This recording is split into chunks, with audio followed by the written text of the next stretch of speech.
This week I get stuck into making a sparrow colony box for a friend, and then Sue and I take a walk on a gloriously sunny day in the picturesque Glen Feshie, where we spot planes, towing gliders and frogs everywhere. Finally, some exciting garden updates. But first, welcome to our channel. We are Kath, Sue and Fudge. After retiring and spending 2.5 years travelling the UK in our motorhome, we decided to put down new roots in the Scottish Highlands, a move of over 500 miles north. With some help from the BBC's Escape to the Country team, we found our dream home and are now settling into Highland life.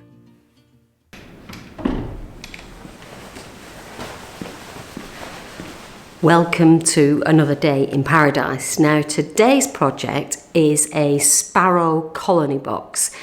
I'm making this for a friend who lost one. I don't know if it was a storm or if it was just, it was old and it was made for her a long time ago. So we're going to try and replace that. It'll be a slightly different design than the one that she's shown me, but based on an RSPB outline of what it should look like. So the first thing I've got to do is measure up for the various bits so I can cut a piece of ply that's the right size, and then when it's a bit smaller we can work on it much more easily. I started by measuring a strip of ply and then cut it using the circular saw. I then cut a smaller piece from that strip for the back using the jigsaw.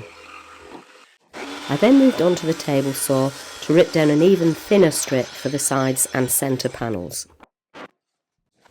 I then took my time with measurements.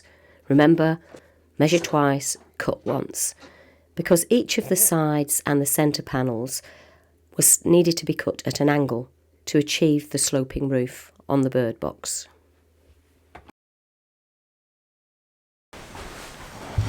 Well, this next bit is going to be a bit tricky because I've got to kind of do a bit of a balancing act. Glue these bits in place. I'm going to try the nail gun. The longest nails I can get are just about long enough. I may end up going to screws, not sure. But let's start first with some glue. So the gluing was easy, but balancing the boards long enough for me to get the nail gun to it was really tricky. And actually I found that my nail gun just wasn't good enough, and the brad nails that it ejected just weren't long enough. So I reverted to getting just pin nails and manually hammering these in. I then measured for a board that was going to form the floor of the box. There's the bottom.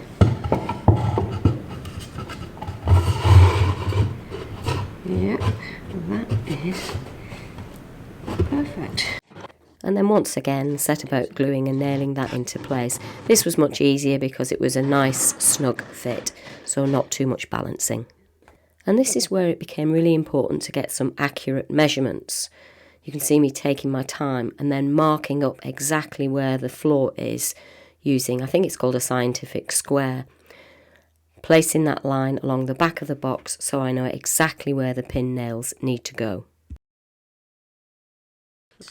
And now I can put the pin nails in with the confidence that they're actually going through the side of the floor and not into the box. Well, these will go in here, make our little chambers.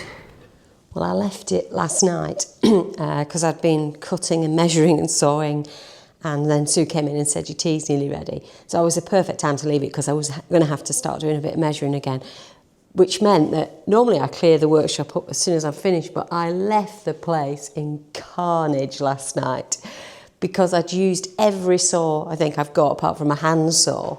No, apart from the big one as well, but I'd used a lot of different saws for different reasons. And it's just carnage. Anyway, it's going to be more carnage today because I am going to try to finish this bird box that I've started, or the sparrow colony box as it is.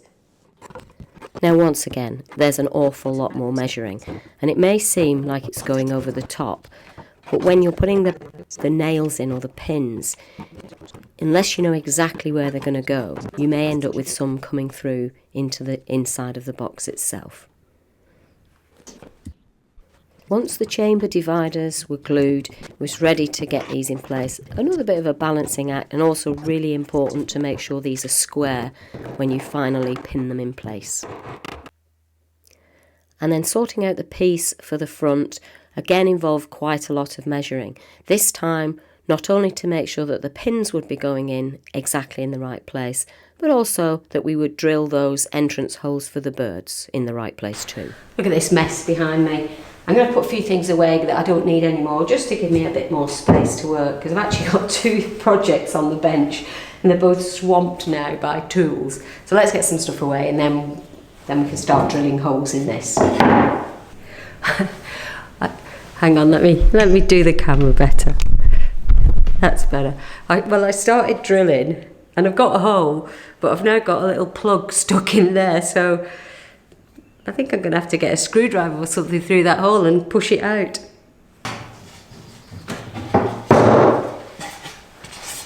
Well, there you go. Now I have my front and my little 32mm entrance holes. Actually, 32mm will work for quite a lot of different birds, but this is a sparrow colony box, and it'll definitely work for the sparrows. And the final glue up. And because I spent quite a bit of time making sure the measurements were right earlier, I know exactly where those pins go in, so they won't be going into the inside of the box, which is important, so we don't want to harm the birds. So, I have the main part of the sparrow colony box created. I've obviously need to put on a roof, which I'm going to make separately because I'm going to use some felt and some damp-proof coursing as a hinge so that the roof can lift off. But for now, I'm going to get the outside of this painted, and once again I'm going to use my Little Knights non-toxic glue for outside stuff. Well, one thing I almost forgot to do is put some drainage holes in the bottom.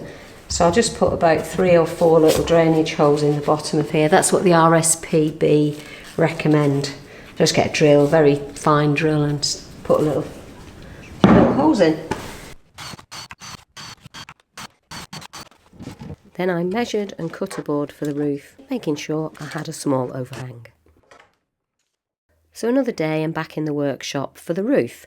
I've attached a strip of damp course to the top of the roof to provide that hinge, and now we're cutting down some roof felt and pinning it to this section of board which will ultimately be attached and form the roof of the sparrow box. But before that final fitting, a coat of paint. In fact, 2 coats of paint. Well, the paint I'm using is Little Knights external paint. It's kind of shed and fence, but most importantly, it's free from VOCs. I don't know what VOCs are. Oh, it's also antibacterial as well. But VOCs are chemicals that are not good for wildlife. So I've specifically sourced this. They're not sponsoring this or anything, but it's the same tester pot I've used for some other things. And I really like it. And you don't need to use a primer either. So all round it's good. We'll need a couple of coats, but hopefully the little birds will appreciate it. Good morning. Well, the paint is dry and I'm now ready to put the roof on. And just in case any of you are interested in making one of these, I'm using 13mm clout nails to secure the roof to the box. These are the same nails that I've used to actually secure the felt to the roof. Well, here it is, my bird box. Got the hinge, felt's protected, damp course. I've put the roof on slightly skew if, and I'm a bit disappointed by that. But never mind, I don't think the birds will mind. Well, I really was quite disappointed by the skew whiff roof, so we might be keeping this and making another one for our friend. Good morning, folks. As you can see, we're in the car. Now today we're going to walk somewhere a little bit different, somewhere we've never been to before. Sue's managed to find a route that's about 7.5 miles long. But the reason we're going to this place is Sue is volunteering with, I don't know which group it is, but it's Cairngorm Volunteers, because she's going to be clearing and looking after habitats for capercaillie next week. So she wants to know exactly where she needs to meet, and I think there's a little bit of a forest walk to get there. So we thought we'd kill two birds with one stone, recce where she's got to be, and take a walk in a new place. And of course we'll bring you with us.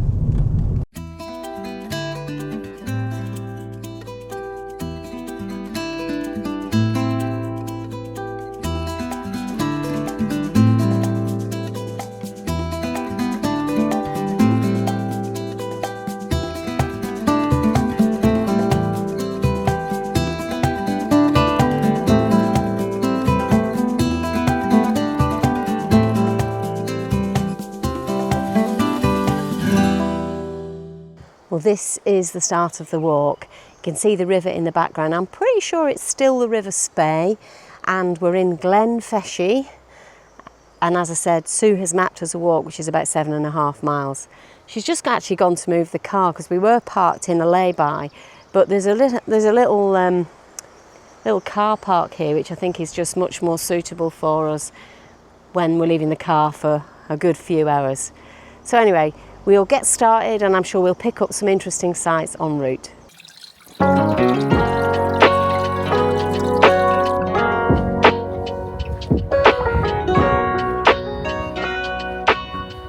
Look at that. What an awesome view down the glen. And I don't know if you can see there, that peak there is, we think it's Cairn B, something beginning with B. But because we've no signal here, the only map we've got is the one we've downloaded, so we can't actually decipher. We'll have a look later, but it's magnificent. Let me spin you around and just take in this gorgeous view. So I thought I'd talk to you about the capercaillie. So it was extinct in the UK and then reintroduced from Sweden, but it's declining all across many parts of Europe, which is why everybody's so careful to look after it around here. And Sue will be working somewhere in this area, we don't know quite where, trying to look after the habitat.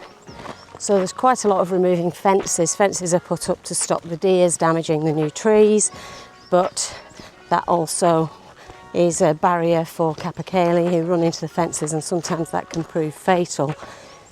It's a magnificent bird. In fact, the rogue one near us apparently weighs about 5 kilos, but they can weigh up to about 7.5 kilos. That's the male. The females are only about half that size.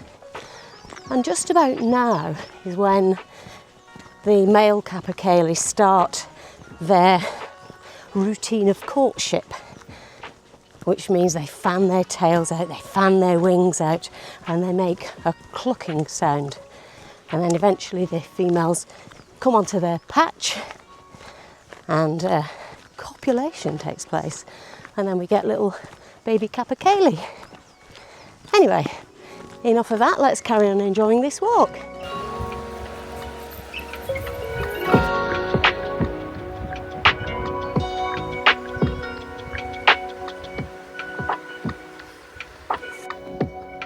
We've looked up that mountain, and if I'm saying it's right, it's Cairn Banbeig. You can hear in the background an aeroplane. It looks like it's pulling a glider.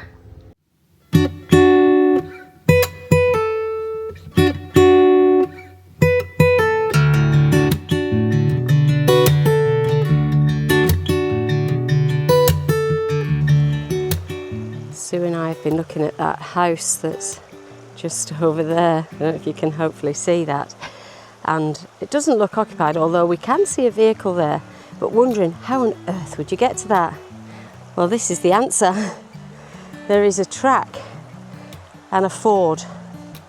So if you're going to live in a place like that, I'll get you a bit closer, then you're definitely going to need a 4x4 to ford the river just here. How cool is that?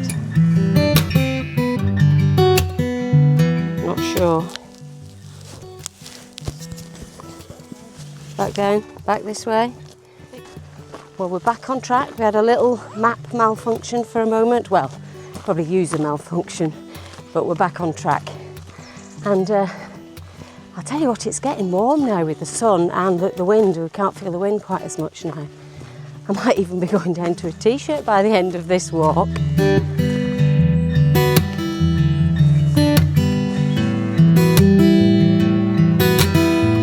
Must be very warm if Sue's taken her jacket off. Well, it's official. It's warm. The jumper's off. Now just in a t-shirt and my legs feel hot. Should have had my shorts.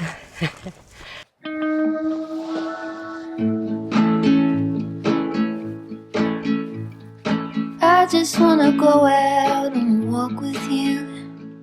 Baby, you know I just like to talk with you. You don't have to tell me anything that's new. I just wanna go out and walk with you.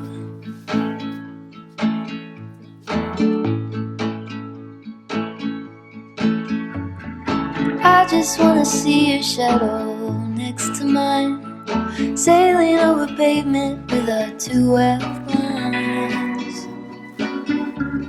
I like to see the shape you're in from time to time. I just wanna see your shadow next to mine.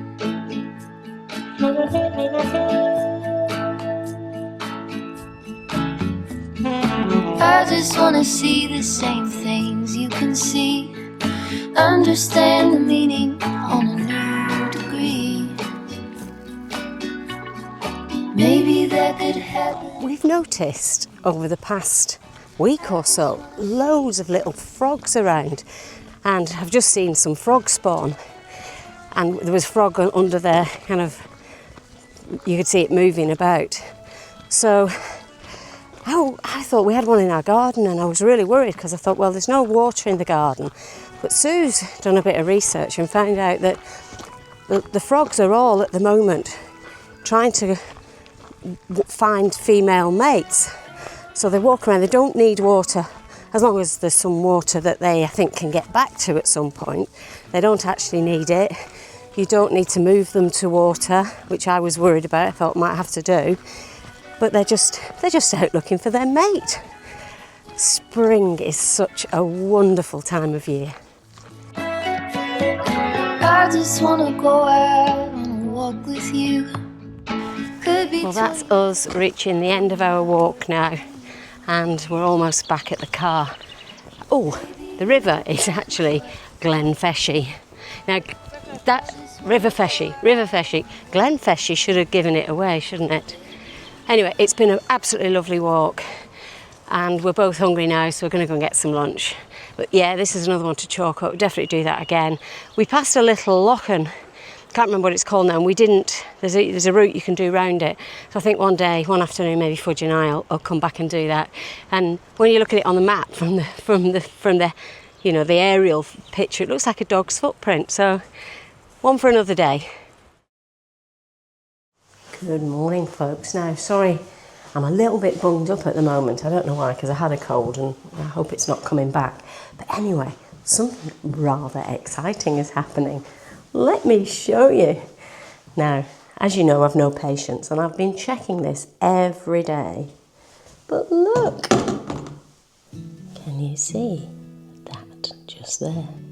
And there's a few. There's one just there. I'm so excited. I think they've got a little bit way to go yet, because I've heard you prick them out when they start to get their second leaves.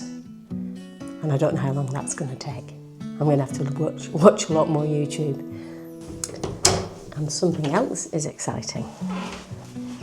Because, let me take you outside.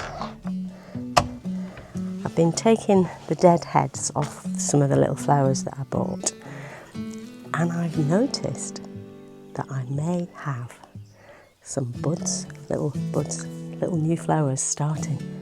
See what you think, am I right?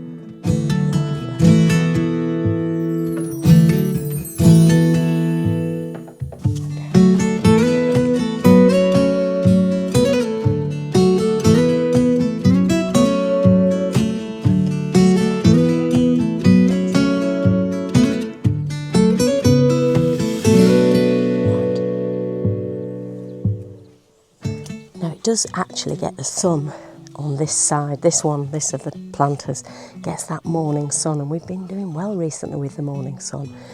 It's been a bit foggy this morning, but I think it's going to burn away, and it looks like we might have a glorious day, and the plants and the flowers are just going to love that. Now, we've got snow predicted, I think Tuesday or Wednesday this week, so, well, I don't know, maybe they're strong enough to withstand that, because these little ones have already had some snow already. So, exciting things are happening in the garden. Well, it's just the time of year, isn't it, for exciting things to happen, and there's lots more to come. But that is it for this week's video. I hope you've enjoyed it, and hopefully we can all get together again next week.